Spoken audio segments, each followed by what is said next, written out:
ओम शांति। आज 31 मार्च 1990 बाप दादा के अव्यक्त रूप के चले हुए मधुर महावाक्य, जिसका विषय है रहम दिल और बेहद की वैराग्य वृत्ति। आइए इस पर हम मनन और चिंतन करें। आज लवफुल और मर्सीफुल बाप दादा अपने समान बच्चों को देख रहे हैं। आज बाप दादा विश्व के सर्व अनजान बच्चों को देख रहे थे। भले अनजान हैं, लेकिन फिर भी बच्चे हैं। यानी परमात्मा के दो तरह के बच्चे हैं। एक जिनको परिचय मिल जाता है, जो मतलब परमात्मा की तरफ हो जाते हैं, या यूँ कहें जो गीता में लिखा हुआ है कि शिव बाबा ब्रह्मा के द्वारा ब्राह्मणों सहित यज्ञ रचते हैं। तो वो ब्रह्मा बाबा और ब्राह्मण वो परमात्मा के साथी हैं, गोवर्धन पर्वत को उठाने में उंगली लगाते हैं। दूसरे जो हैं वो हैं तो बच्चे ही, लेकिन अनजान हैं। तो दोनों आप बाबा कह रहे हैं कि अनजान बच्चों को ख़ास तौर पे देख रहे थे। क्या अनुभव किया कि मेजॉरिटी आत्माओं को समय प्रति समय किसी न किसी कारण से जाने अनजाने भी वर्तमान समय मर्सी अर्थात रहम की, दया की आवश्यकता है। और आवश्यकता के कारण ही मर्सीफुल बाप को याद करते रहते हैं। तो चारों ओर की आवश्यकता प्रमाण इस समय रहम दृष्टि की पुकार है। क्योंकि एक तो भिन्न भिन्न समस्याओं के कारण अपने मन और बुद्धि का संतुलन न होने के कारण मर्सीफुल बाप को व अपनी अपनी मान्यता वालों को मर्सी के लिए बहुत दुख से, परेशानी से पुकारते रहते हैं। यानी हे भगवान रहम करो, कृपा करो, दया करो, मेरे ऊपर तरस करो। जब वो दुखी होते हैं, कारण बाबा ने बता दिया कि संतुलन नहीं है, समस्याएं बहुत हैं, और संतुलन मन और बुद्धि का ना होने के कारण मन एक तरफ दौड़ता है, बुद्धि कुछ और कहती है, आपस में दोनों का खिंचाव है, तो दुखी होते हैं। तो जब दुखी होते हैं तो रहम के लिए भगवान को याद करते अपनी आवश्यकता अनुसार है।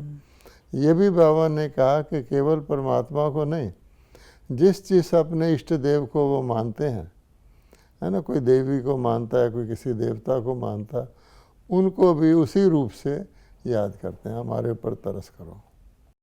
चाहे अनजान आत्माएं बाप को न जानने के कारण अपने धर्म पिताओं व गुरुओं को व इष्ट देवों को मर्सीफुल समझकर पुकारते हैं, लेकिन आप सब तो जानते ही हो, इस समय सिवाय एक बाप परम आत्मा के और किसी भी आत्मा द्वारा मर्सी मिल नहीं सकती।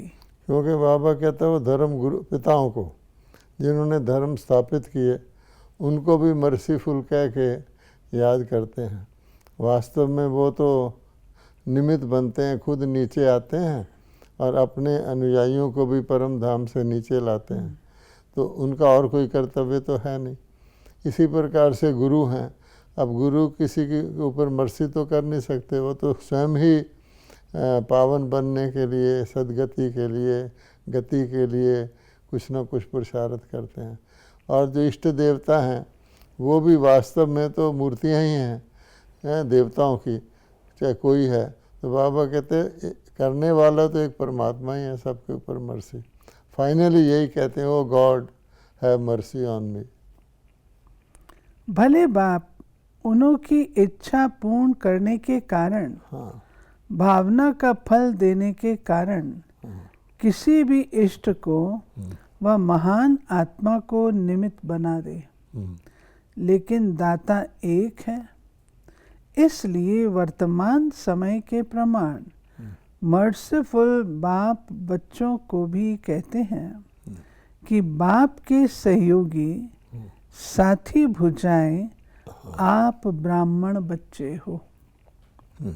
तो जिस चीज की आवश्यकता है वो देने से प्रसन्न हो जाते हैं। तो मास्टर मर्सीफुल बने हो। हाँ, ये बाबा का यानी मुख्य प्राइमरी क्वेश्चन है कि देता तो मैं ही हूँ। कोई देवी देवता या किसी महात्मा जिसमें भी उनकी श्रद्धा भावना होती है, उनके थ्रू भी मर्सी तो भगवान ही करता है। लेकिन अब बाबा कह रहा है कि परमात्मा अकेला नहीं है, उसकी जो भुजाएं हैं, जो शुरू में भी बाबा ने कहा, जो मेरे परिचय वाले बच्चे हैं उनको भी मास्टर मर्सीफुल कि जैसे पिता मर्सीफुल है वो बनना है। बने हो? बाबा पूछ रहे हैं। बाबा कहते हैं आपके ही भाई बहने हैं, चाहे सगे हैं व लगे हैं, लेकिन हैं तो परिवार के। अपने परिवार के अनजान परेशान आत्माओं के ऊपर रहम दिल बनो, दिल से रहम आए। क्योंकि वो हैरान हैं, परेशान हैं। सगे लगे बाबा ने कहा एक मातेले होते हैं, एक सौतेले होते हैं। तो जो माया की संतान हैं, यानी जो माया के मुरीद हैं, यानी रावण राज्य के अंदर उसके साथी बने हुए हैं विकारों के, हैं तो आपके ही भाई बहन ना, अज्ञानी के कारण से, अनजान के कारण से। तो उन पर सच्चे दिल से रहम की भावना रखो। विश्व की अनजान आत्माओं के लिए भी रहम चाहिए, और साथ साथ ब्राह्मण परिवार के पुरुषार्थ की तीव्र गति के लिए व स्व उन्नति के लिए रहम दिल की आवश्यकता है। स्व उन्नति के लिए स्व पर जब रहम दिल बनते हैं तो रहम दिल आत्मा को सदा बेहद की वैराग्य वृत्ति स्वतः ही आती है। ये बड़ा की सेंटेंस है कि बाबा कहते हैं अपने पर भी रहम करो, अपनी उन्नति के लिए, अपने पुरुषार्थ में प्रगति के लिए। Charity begins at home. जो अपने पर रहम नहीं कर सकता, दूसरों पर क्या करेगा? तो अपने पर भी रहम करने का अर्थ क्या है कि भगवान की श्रीमत पर चलो ताकि हमारी उन्नति हो। तो इसलिए बाबा कहता है कि ये इम्पोर्टेंट है, क्योंकि रहम दिल जो होगा सच्चे दिल से अपने पर भी और दूसरों पर भी, उसके अंदर बेहद की विराग वृत्ति ऑटोमेटिक होगी। क्यों? ये समझने की बात है कैसे होगी। क्योंकि रहम की आवश्यकता दुखी को पड़ती है। तो जो दुख देने की चीज़ें हैं उनसे तो व्यक्ति को किनारा करना, घृणा करना, विराग रखना ही होगा ना। तो जो व्यक्ति इस अंडरस्टैंडिंग को में है कि दुख का कारण क्या है, तो दुख का कारण पुरानी दुनिया है, ठीक है ना। यानी बेरहमी है सारी दुनिया के अंदर, उसी से सताए हुए तो लोग रहम मांग रहे हैं। चाहे वो ब्राह्मण भी हैं, जिनकी उन्नति में रुकावट आती है, वो किस चीज़ की आती है? माया के विघ्न आते हैं।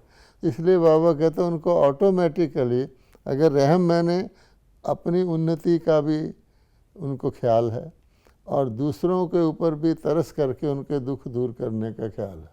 तो जिसको दुख दूर करने का ख्याल है उसको ये भी पता होगा दुख का कारण क्या है। तो ये पुरानी दुनिया में दुख ही दुख है।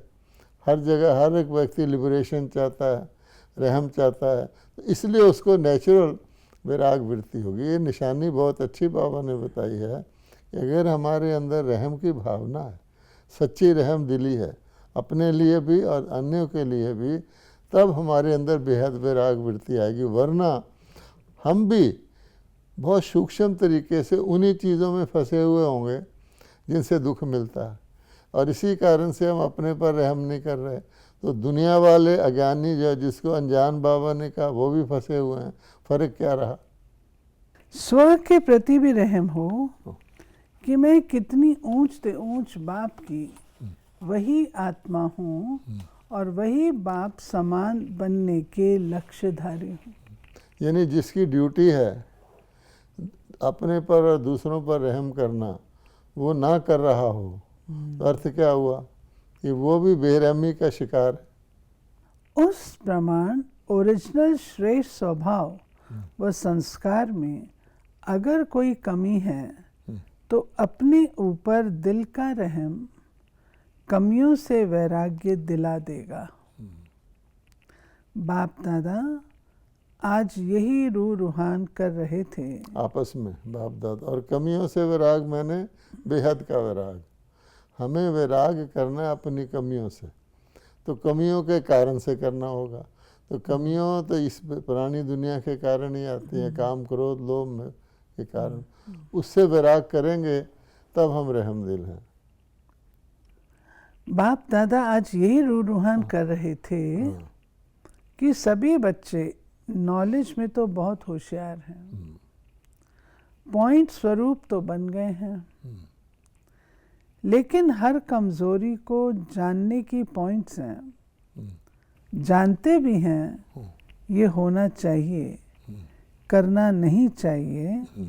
ये जानते हुए भी पॉइंट स्वरूप बनना और जो कुछ व्यर्थ देखा सुना और अपने से हुआ उसको फुल स्टॉप की पॉइंट लगाना नहीं आता है। अब देखिए, एक होता है नॉलेज, अच्छे बुरे की, अपने भले की, अपने नुकसान का ज्ञान। तो बाबा कहता है वो तो बच्चों को हो गया, नॉलेजफुल बन गए। दूसरों को बाबा ने अनजान आत्माएं कहा, उनको तो नॉलेज भी नहीं है कि हम गलत कर रहे हैं या ठीक कर रहे हैं, दुखी होकर पुकार रहे हैं। इन बाबा के बच्चों को ज्ञान है, ये भी जानते हैं कि किस कारण से हमें दुख होता है, ये पॉइंट्स भी जानते हैं, दूसरों को सुना भी सकते हैं। लेकिन बाबा कहते हैं जानते हुए भी पॉइंट लगाना, यानी जो कुछ देखा सुना, कर्म में आया, व्यवहार में आया, उसको बिंदी लगाना, यानी फुल स्टॉप लगाना कि ठीक है, पास्ट इज पास्ट, बिंदी लगाओ और स्वयं भी बिंदी रूप बनो, वो नहीं आता। पॉइंट्स आ गए हैं लेकिन पॉइंट बनना और पॉइंट लगाना नहीं आता। पॉइंट्स तो हैं, हाँ, लेकिन पॉइंट स्वरूप बनने के लिए विशेष क्या आवश्यकता है? अब बाबा उसका निवारण बता रहे हैं। अपने ऊपर रहम और औरों के ऊपर रहम। भक्ति मार्ग में भी सच्चे भक्त होंगे व आप भी सच्चे भक्त बने हो। आत्मा में रिकॉर्ड भरा हुआ है ना, तो सच्चे भक्त सदा रहम दिल होते हैं। बाबा कहता है एक तो भगत हैं, आप भी अपना 84 जन्मों का रिकॉर्ड देखोगे तो आप भी भक्ति मार्ग शुरू हुआ तो भगत रहे ना, सच्चे भगत।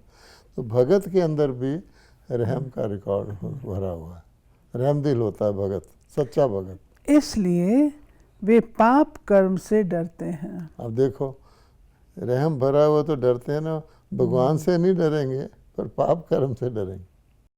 उसमें 3 बातों से किनारा करने की शक्ति होती है।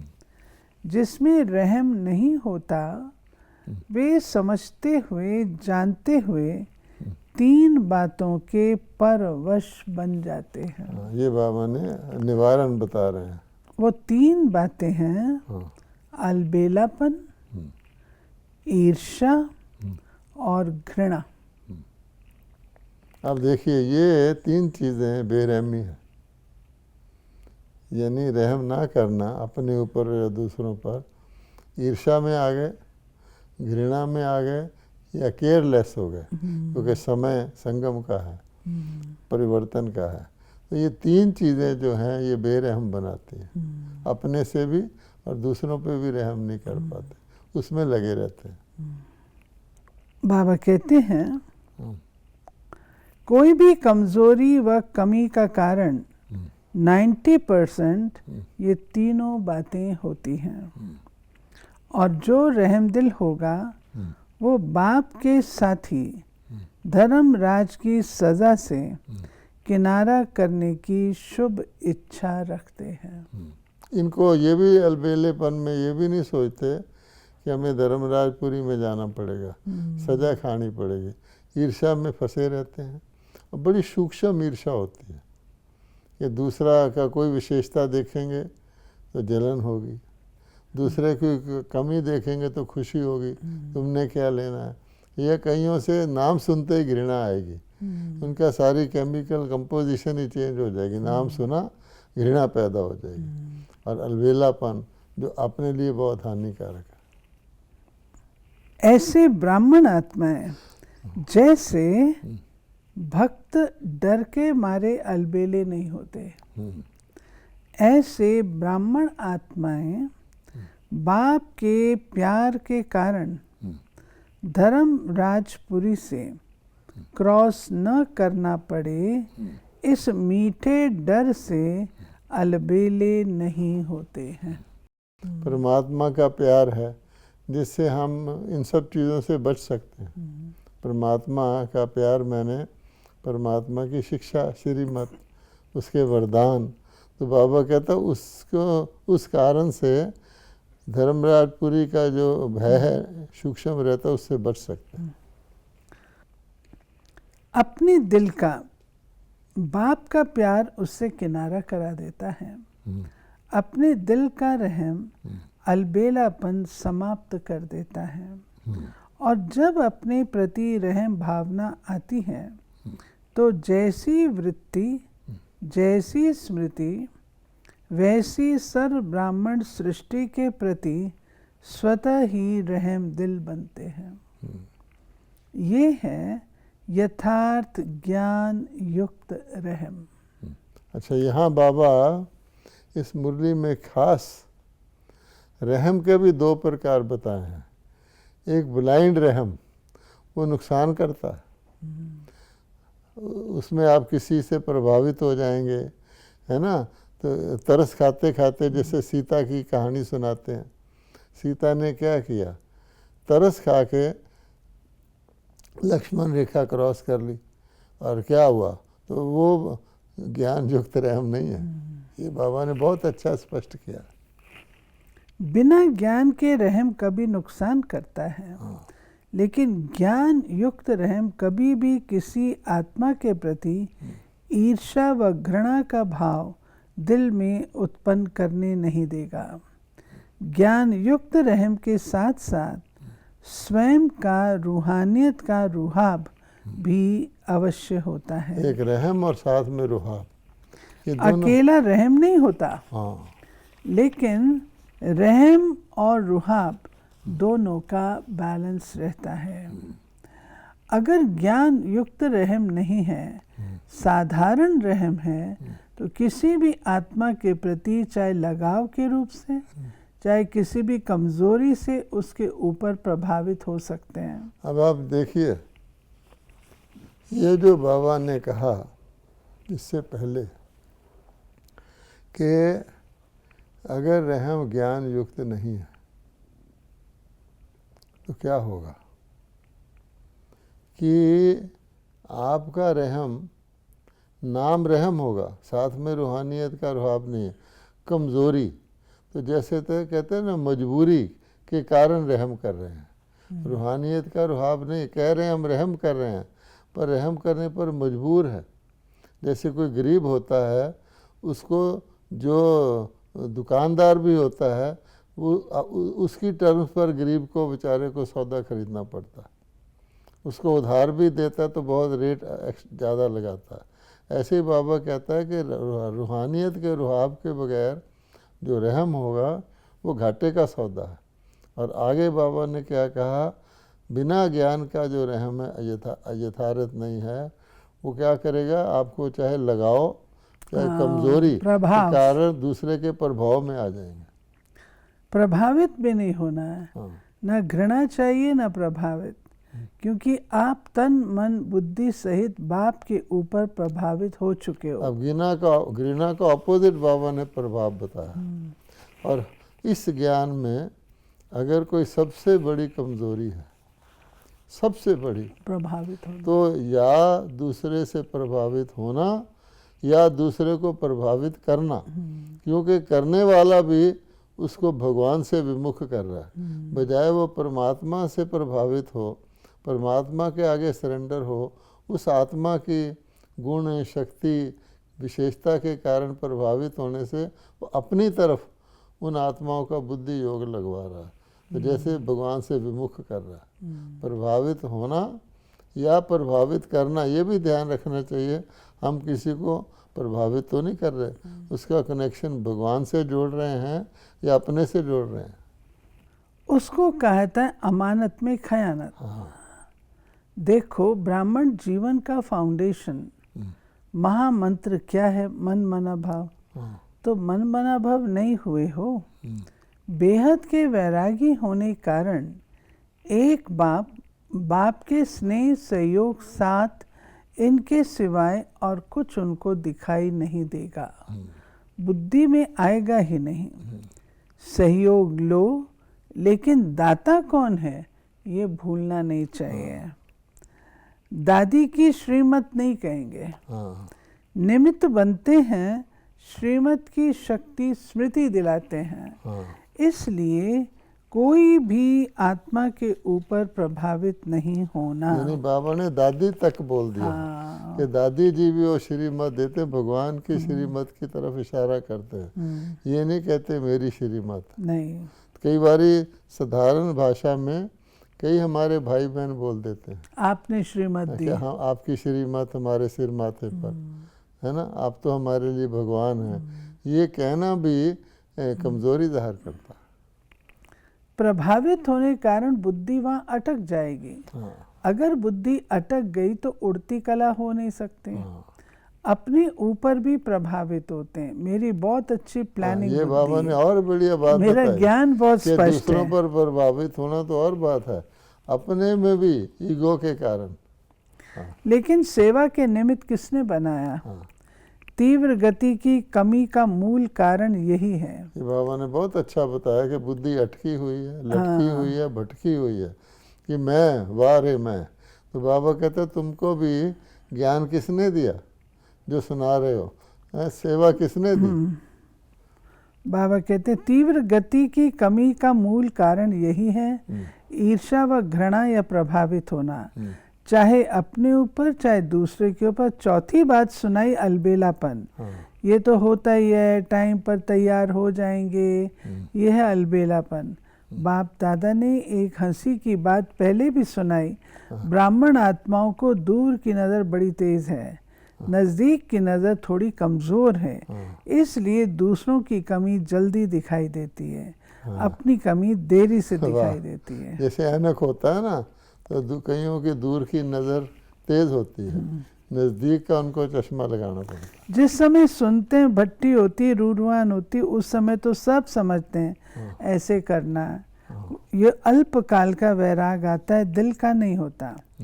कई बच्चे बहुत अच्छी अच्छी बातें सुनाते हैं, कहते जब कोई झूठ बोलता तब गुस्सा आता है, झूठ पर गुस्सा आता है, या कोई गलती करता है तो गुस्सा आता है, वैसे नहीं आता। उसने झूठ बोला ये तो ठीक, उसको रॉन्ग समझते हो, जो आप गुस्सा करते हो वो फिर राइट है क्या? रॉन्ग को कैसे समझा सकते हैं? Two wrongs do not make a right, ये तो इंग्लिश में कहावत है। उसका असर कैसे हो सकता? उस पर अपनी गलती को नहीं देखते, लेकिन दूसरे की झूठ की छोटी बात को भी बड़ा कर देते हैं। ऐसे समय पर रहम दिल बनो। बाबा ने कहा ना, दूसरे की कमी नजर आ जाती है, अपनी नहीं, अपनी तरफ नहीं देखते। अच्छा, सर रहम दिल श्रेष्ठ आत्माओं को सदा स्वयं को स्व उन्नति की उड़ती कला में ले जाने वाले तीव्र पुरुषार्थी आत्माओं को सदा हर समय एक बाप को साथ अनुभव करने वाले अनुभवी आत्माओं को सदा बाप के दिल की आशाओं को पूरा करने वाले कुल दीपक आत्माओं को सदा अपने को माला के समीप मड़के बनाने वाले विजयी आत्माओं को बेहद की वैराग वृत्ति से हर समय बाप को फॉलो कर बाप समान बनने वाले अति स्नेही राइट हैंड बच्चों को बाप दादा का याद प्यार और नमस्ते। क्योंकि अगर बाप को फॉलो करेंगे बाप की, तो दुनिया की तरफ तो ध्यान ही नहीं जाएगा ना। अगर दुनिया में किसी चीज़ की तरफ ध्यान जाता है तो उसका कारण यही है, अलबेलापन, कहीं ना कहीं मैंपन है, अपने में प्रभावित, औरों से प्रभावित, तो उनके पीछे लगे रहते हैं। ये थी बाबा की आज की मुरली। और मुरली में बाबा ने बहुत ही धारणाओं की गहराई समझाई है। हो सके तो इस मुरली को आप दोबारा भी पढ़ें। उसमें रहम दिली का मापदंड दिया। हाँ जी। अगर किसी ने देखना हो कि मैं ज्ञान की धारणाओं पे कितना चलता हूँ, मेरे में अपने पर रहम और अन्य सभी पर रहम करने की कितनी अंदर से दिली ख्वाहिश है। ओम शांति।